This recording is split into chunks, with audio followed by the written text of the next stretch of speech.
Merci, Monsieur le Président, Madame la Présidente, Monsieur le Commissaire. Moi aussi, je serai constant par rapport à notre visite à Bruxelles et je vais vous interpeller sur deux questions.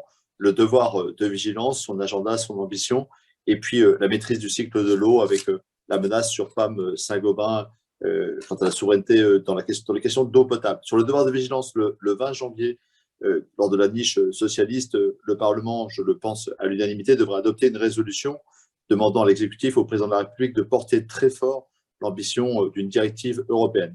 Or, l'agenda de la publication de cette directive ne cesse d'être porté. Vous nous avez dit à Bruxelles que 3 mois, ce n'était pas 3 ans.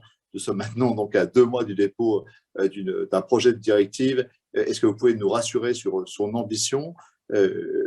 L'ambition, la force de l'Europe réside dans son éthique, dans sa capacité à, à stopper l'importation de travail forcé et du travail des enfants, à éviter les drames environnementaux au bout du monde. Et nous avons besoin, à l'instar d'autres régulations prises par exemple aux États-Unis, d'avoir une Europe plus forte, plus unie sur la question des droits humains et de l'environnement. Allons-nous pour ce printemps vers une directive ambitieuse? Y travaillez-vous de façon coordonnée et harmonieuse avec votre collègue commissaire à la justice? Vos attentes sont très attendues par les ONG, les syndicats et la plupart des formations politiques de notre pays.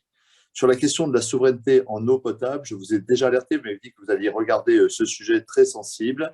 Notre souveraineté technologique et industrielle ne dépend pas que des nanotechnologies ou de l'aérospatiale, il dépend aussi de la maîtrise du cycle de l'eau, domaine sur lequel la France, avec Pont-à-Mousson, Saint-Gobain, a pris une avance mondiale. Elle est aujourd'hui menacée par un dumping social, fiscal et environnemental de concurrents asiatiques en s'installant sur le sol français avec l'aide du plan de relance et pourquoi pas de fonds européens. Il viendrait profondément déséquilibrer l'effort de modernisation, de décarbonation engagé par notre industrie qui couvre aujourd'hui environ 50% des besoins européens. N'y a-t-il pas une menace de souveraineté dans ce domaine extrêmement stratégique qui va être de plus en plus avec le changement climatique?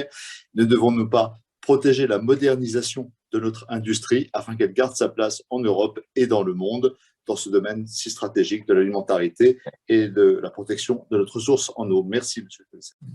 Vous l'avez rappelé, Monsieur Potier, je mesure effectivement votre impatience sur le devoir de vigilance. Vous l'aviez déjà dit lorsque vous êtes venu à Bruxelles.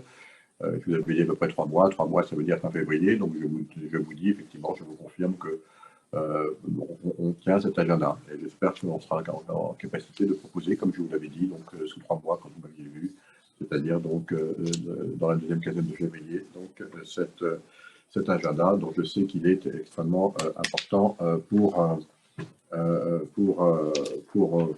vous.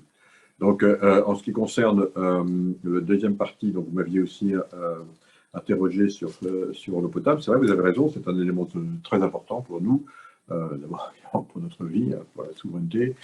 C'est vrai aussi, je dois le dire aussi pour le secteur aussi industriel, on en parle moins souvent, mais en particulier par exemple pour les semi-conducteurs. Hein.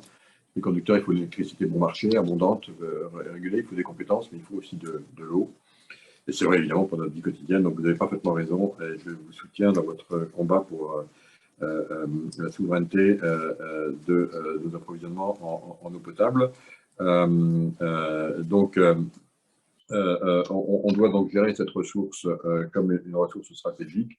Et comme je vous l'avais dit, j'ai demandé à mes équipes d'y travailler et je serai prêt à vous répondre lorsqu'on aura avancé. Mais c'est un élément qui est vraiment très, très important, je tenais à vous le reconfirmer.